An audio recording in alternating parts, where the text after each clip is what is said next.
নারীর জন্য তিন ধরনের পুরুষ সবচেয়ে বেশি ভয়ঙ্কর। এক হচ্ছে তার দুলাভাই। এক নম্বরে কে? দুলাভাই। কিছু কিছু বিষয় ভাই কি জানেন, উপরে পরিষ্কার ভেতরে কালো। কিছু কিছু মানুষ দেখবেন উপরে ফিটফাট ভেতরে সদরঘাট। তো দুলাভাই এবং শালীর সম্পর্ক খুবই কমন একটা রিলেশন। দুলাভাই বেড়াইতে আসে, কি খবর শালী, ভালো আছো? শালীও মাশাআল্লাহ, দুলাভাই ভুলেই গিয়েছেন, কলই করেন না। তো এই যে রিলেশনশিপটা দেখবেন খুবই পারমিসিবল। আব্বাও কিছু বলে না, মাও কিছু বলে না, আরে দুলাভাই তো বলুক কথা, সমস্যা কি? কিন্তু এই কথা বলার মাঝ দিয়েই জেনা হয়ে যায়, অন্যায় হয়ে যায়, ব্যভিচার হয়ে যায়, ঠিক না বলেন? এক নাম্বার পুরুষ হচ্ছে দুলাভাই। এক নাম্বার কি? দুলাভাই। বোনেরা আমার, আপনার দুলাভাই আপনার জাহান্নামে যাওয়ার কারণ হবে। এজন্য দুলাভাই এবং শালীর যে মিষ্টি মিষ্টি সম্পর্ক, ফোনে ফোনে আলাপ, এটা কি হালাল না হারাম? এক নাম্বার পুরুষ, মারাত্মক ডেঞ্জারাস পুরুষ এইটা। দুই নাম্বার পুরুষ হচ্ছে আপনার দেবর। দুই নাম্বার পুরুষের নাম কি? আপনারা কথা বলেন, দুই নাম্বার পুরুষের নাম কি? দেবর। বেশিরভাগ নারী জাহান্নামে যাবে দেবরের কারণে। হাদিস নবীজি বলেছেন, হামু কাল মউত, মেয়ের জন্য তার দেবর হচ্ছে মৃত্যুর মতো।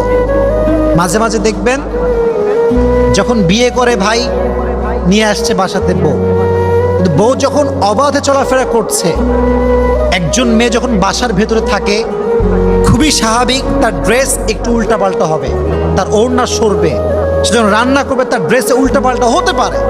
It could be happen, it's very natural. কিন্তু যখন দেবর সাহেব ডানে আছে, বামে আছে, ঘুরছে অবাধে, তখন দেবরের চোখটা নষ্ট হয়, দেবরের অ্যাট্রাকশন কাজ করে। আর ভাবিও একটা পর্যায়ে গিয়ে চলতে চলতে দেবরের সঙ্গে ফ্রি হয়ে যায়।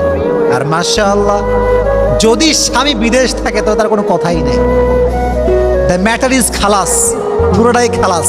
এই জন্য প্রিয় ভাইয়েরা, আমি বলতে চাই সবাইকে একটা কথা, মেয়েদের জন্য দেবর হচ্ছে মৃত্যুর মতো। এই জন্য বেঁচে থাকা অবস্থায় কোনোভাবেই দেবরের সাথে কোনো মেয়ে হারাম রিলেশন করতে পারবে না। সমস্ত মেয়েকে জাহান্নামের আগুন থেকে বাঁচার তৌফিক দান করুক, পড়া আমিন। তিন নাম্বার যেই পুরুষ নারীকে, এটা খুবই সেন্সিটিভ প্রিয় ভাইয়েরা, আমি যা বলছি I have researched about it, খুব মনোযোগ দিয়ে আমি রিসার্চ করেছি। মাঝে মাঝে আমরা এমন কিছু কাজ করি আমাদেরকে জাহান্নামে নিয়ে যাবে, but we don't have any idea about it, আমরা জানিই না। তিন নাম্বার পুরুষ, এটা মনোযোগ দিয়ে শুনবেন, এটা আমার লাস্ট কথা। তাকবীর দেন, লিল্লাহি তাকবীর।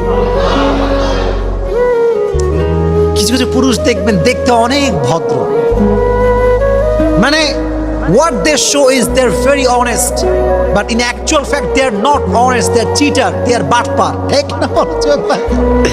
দেখায় ভদ্র কিন্তু বাটপার।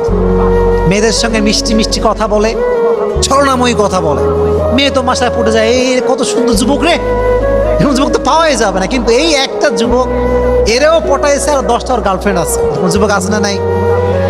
জালিয়াতি মার্কা যুবক। তাহলে বোঝা গেল, some young generation, some young people, they look smart, they look stylish, they look they're very honest, but they are not. In actual fact they are cheater, they are বাটপার। এটা ভালো না আসলে। তো মেয়েদেরকে বলবো, বোনেরা আমার, মেয়েরা একটু বেশি আবেগী হয় ভাই, এটা সবাই আমরা জানি। একটুতে ম্যাও করে কান্না করে, বোঝে কম, চিল্লায় বেশি, খুবই স্বাভাবিক, কমন একটা গুণ মেয়েদের আর কি। তো মেয়েদেরকে বলো, বোনেরা আমার, কোনো যুবককে বাহ্যিক চেহারা দেখলে কিন্তু হবে না, তার চরিত্র কেমন, তার ক্যারেক্টার কেমন, এটা জাস্টিফাই করার দরকারটা আছে না নাই? আমি যুবকদেরকে বলো, যুবক ভাইয়েরা, একটা কথা মাথায় রাখবা, তুমি যত বেশি চিটার হবা তোমার বউ তেমন হবে। তুমি একটার সঙ্গে বাটপারি করবা, তোমার বউ 10টার সঙ্গে তোমার সঙ্গে বাটপারি করে আসবা। এই জন্য যুবক ভাইয়েরা, কারোর সঙ্গে কোনো বাটপারি করা যাবে। হাদিসে এসেছে, এদিকে তাকান, বিশ্বাসঘাতক যে হয় সে জীবনে কোথাও সুখ খুঁজে পায় না, কখনো সুখ খুঁজে পায় না। আপনি কারো বিশ্বাস নিয়ে খেলবেন না, কারো বিশ্বাসে আঘাত করবেন না। আজকে আপনি মানুষের বিশ্বাসে আঘাত করবেন, কালকে মানুষ আপনার বিশ্বাসে আঘাত করবে। আজকে আপনি মানুষকে ঠকাবেন, কালকে মানুষ আপনাকে ঠকাবে।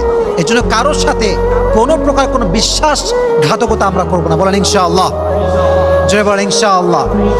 তাহলে আমরা যা শো করব বাহিরে, ভেতরেও আমরা তাই হব। বাহিরেও ভালো, ভেতরেও ভালো।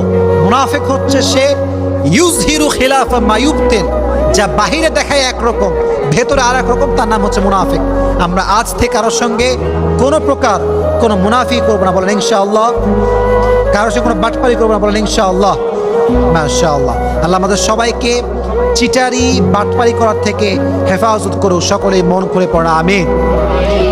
আরেকটা কথা বলি, কিছু কিছু মেয়ে দেখবেন কোনো ছেলেকে পছন্দ করলে এত বেশি আবেগী হয়ে যায়, আব্বা আম্মাকে মাইনাস করে ফেলে, মাইনাস করে ওই ছেলের সঙ্গে পালিয়ে গিয়ে বিয়ে করে। ঠিক কিনা বলেন যুবক ভাইরা? পালিয়ে গিয়ে বিয়ে করে। মনে রাখবেন, যারা আব্বা আম্মার সঙ্গে গাদ্দারি করে তারা কি জান্নাতে যাবে না জাহান্নামে যাবে?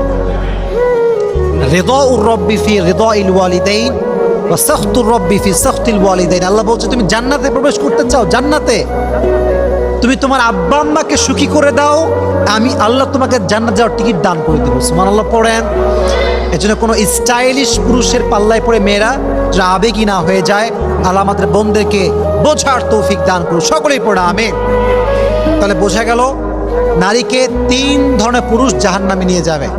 1 নম্বরে, এই তো মাশাআল্লাহ, 1 নম্বরে, 2 নম্বরে, 3 নম্বরে ওই যুবক যে দেখতে ভালো, ভেতরে উপরে ফিটফাট, ভেতরে। আল্লাহ আমাদের বোনদেরকে বোঝার তৌফিক দান করুন। সকলেই পড়া আমিন। জাহান্নাম থেকে কেমন করে বাঁচতে পারি? কয়েকটা আমল, মনোযোগ দিয়ে শুনবেন। আগেই একটা বিষয় ক্লিয়ার করি, জাহান্নামের জীবনটা শুরু হবে কবরে যাওয়ার পর থেকে। কোথায় যাওয়ার পর থেকে? কবরে। হাদিসে এসেছে, মান ক্বারা সূরাতুল মুলক, যে ব্যক্তি সূরা মুলক তেলাওয়াত করে, যদি সেই রাতে সে মারা যায়, আল্লাহ তার কবরের সমস্ত আযাবকে মাফ করে দিবে। সুবহানাল্লাহ পড়ো। এজন্য আজ থেকে ঘুমানোর আগে সূরা মুলক আমরা তেলাওয়াত করব তো ইনশাআল্লাহ। জোরে বলতে হবে, আরো জোরে। আরেকটা দোয়া আছে, যে দোয়াটা আপনার গুনাহ মাফ করাবে, আর যার গুনাহ মাফ হয়ে যাবে তার জন্য কি জাহান্নাম থাকবে না জান্নাত থাকবে? সকলেই পাঠ করেন, সকলেই পড়েন আস্তাগফিরুল্লাহ। জোরে আস্তাগফিরুল্লাহ। সকলেই পড়েন আল্লাহুম্মা গফিরলি।